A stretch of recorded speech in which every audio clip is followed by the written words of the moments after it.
আমাকে ফোন করলে কেন? আমার বলছিল তোমাকে ফোন করলে কেন? জবাব তোমায় দিতে হবে।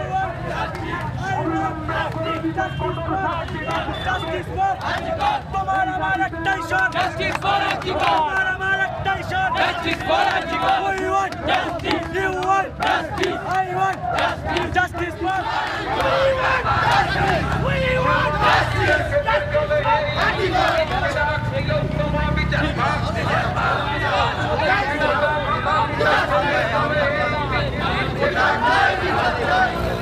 সো গাইস, কেমন আছো তোমরা সবাই? আসলে সব ভালোই আছো। আর আজকে এই নতুন ছোট্ট মিনি ব্লগে তোমাদেরকে স্বাগতম। আজকে তোমাদেরকে এমন একটা জায়গায় নিয়ে যাব যে তোমরা জায়গাটা হয়তো আগে দেখেছো, কিন্তু এভাবে দেখো নি। অসম জায়গা, ঠিক আছে, সেই লেভেলে লেগেছে।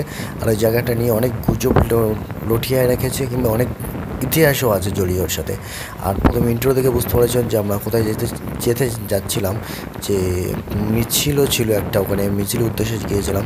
যাওয়ার সাথে জায়গাটা দেখলাম, খুব ভালো লাগলো। আর সেই জন্য তোমাদের সামনে ছোট্ট একটা মিনি ব্লগ তুলে দিলাম। আশা করি ভালো লাগবে। এই যে সুন্দর অসম যে ভিউটা ছিল সেই লেভেলে যাওয়ার সময়, তো কি বলবো, ভিডিওটা শেষ অবধি দেখো, দারুণ লাগবে। আর ভিডিওটা ভালো লাগলে একটা শেয়ার করে দেবে, ঠিক আছে? তো সবার আশা রেখে আমরা এই মুহূর্তে চলে এসেছি সেই চন্দ্রকেতু গড়ের একদম সামনেই আমরা চলে এসেছি। মিছিল এখনও পৌঁছয়নি, ঠিক আছে? ওই জন্য আমার অপেক্ষা করছে। আর আমার সাথে আছে আমার শানু ভাই। এখন মোটামুটি দুজনা ঠিক এই চন্দ্রকেতুর সামনে, হ্যাঁ, সামনে গড়ের সামনে আমরা দাঁড়িয়ে আছি। এখন লোকজন আসবে, এই রাস্তা দিয়ে এক্ষুনি হাজার হাজার লোক আসবে। আর এদিকে যাওয়া হবে, এদিকে সোজা যাওয়া হবে। আমরা এই অবস্থা বসেছি। নবসাদী ভাইজান আসছে, তাই তো ভাইজান? নবসাদী ভাইজান আসছে, তাই তো? হ্যাঁ হ্যাঁ, এই তো ওই আমাদের একটা যাচ্ছে আমাদের হ্যাঁ ভাই। হ্যাঁ, ভালো আছো তো? হ্যাঁ, কত বিলে? ও আচ্ছা, যাও দাঁড়িয়ে। হ্যাঁ, যাও, আমরা যাও পরে।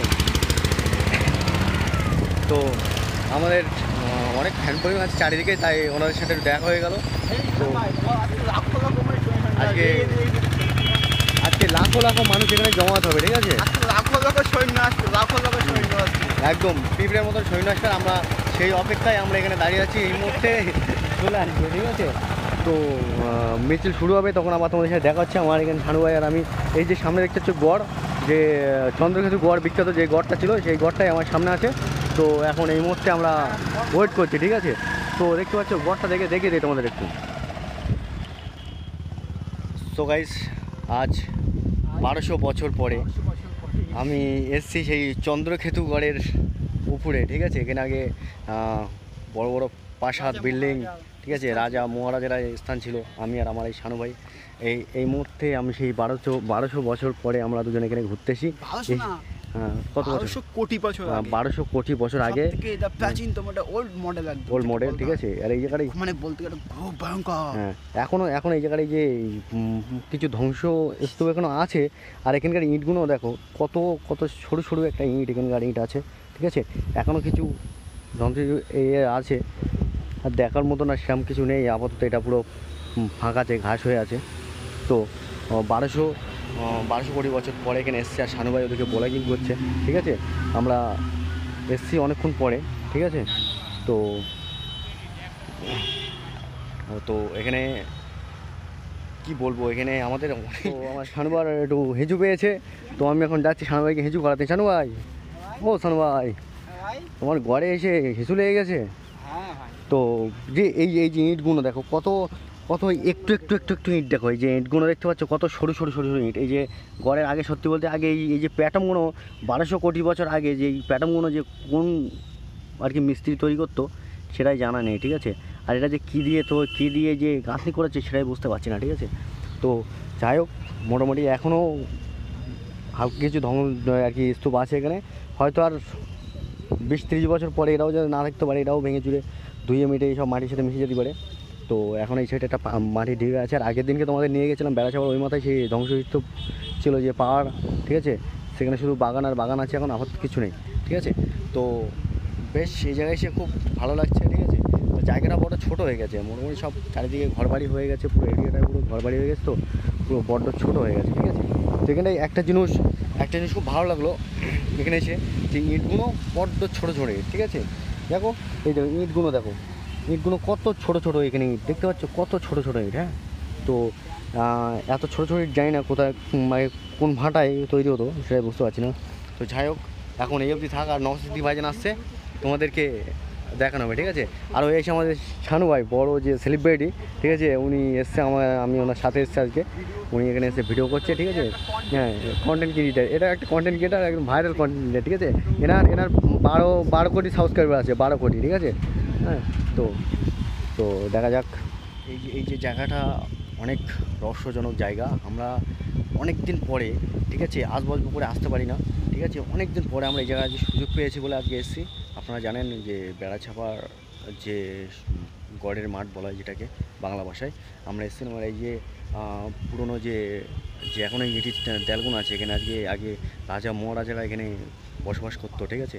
এখনও দৈত্য দানব এখানে লড়াই হতো। এখন এই ইট দিয়ে কান্নার এখনও আওয়াজ পাওয়া যায়, ভয়ানক আওয়াজ। আমাদেরকে ঢুকতে দিচ্ছিল না, আমরা অনেক কষ্ট করে ঢুকেছি। হ্যাঁ, আমাদেরকে 500 টাকা করে টিকিট নিয়েছে, ঠিক আছে। আপনাদের জন্য ফ্রি হতে পারে, ঠিক আছে, কারণ আমরা সেটা ভিডিও করি বলে আমাদের কাছে লোকেশনটা নিয়েছে।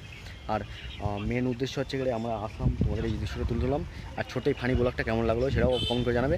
আর আমার শানু ভাই এখানে এখনও ভিডিও শ্যুট করে নিজেই দেখছে যে কেমন হয়েছে। তো শানু ভাই, বিষয়টা কী, এর ঘটনাটা খুলে বলো তো। বিষয়টা হচ্ছে আজ থেকে 200-500 কোটি বছর আগে এই জায়গাটা কিন্তু একটা খুবই একটা ভয়ঙ্কর স্থান ছিল সত্যি বলতে। তো এই জায়গাটি আজকের দিনে কিন্তু ইন্ডিয়ান যে সরকার, এই জায়গাটা কিন্তু মানুষ আসতে তেমন দেয় না। সো আপনারা এখানে আসবেন, বিনা টিকিটে আসবেন, আমার নাম নিয়ে। তো এখানে কিন্তু 500 টাকা করে নেবে, ঠিক আছে। আমার নাম নিয়ে এখানে আসবেন, দেখবেন খুবই ভালো লোকেশনটা আর কি।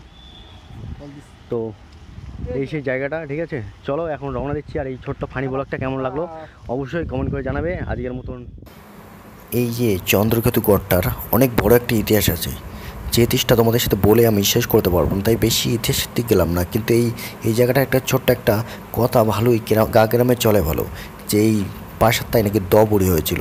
দবড়ি হওয়ার কারণে এই প্রাসাদটা আস্তে আস্তে মাটির তলায় ঢুকে গিয়েছে। কিন্তু জানি না আদৌ সত্যি কি মিথ্যা, কিন্তু যেটুকু আছে এইটুকুই এখন প্রাসাদের ধ্বংস স্তূপ বলা যায়, এইটুকুই আছে। আর আমরা মিছিলে পায়ে পা মেলালাম, হাঁটলাম, অনেক গলা চিৎকার করলাম, আত্মচিৎকার করলাম, করার পরে বাড়ির দিকে রওনা দিচ্ছি। জানি না আমরা এর ন্যায্য বিচার পাবো কিনা জানি না, কিন্তু ছোট্ট মিনি ব্লগটা তোমাদের সামনে তুলে ধরলাম। ভিডিওটা কেমন লাগলো অবশ্যই একটা কমেন্ট করবে, আর যদি ভালো লেগে থাকে তাহলে ভিডিওটা শেয়ার করে দেবে তোমাদের বন্ধুদের কাছে।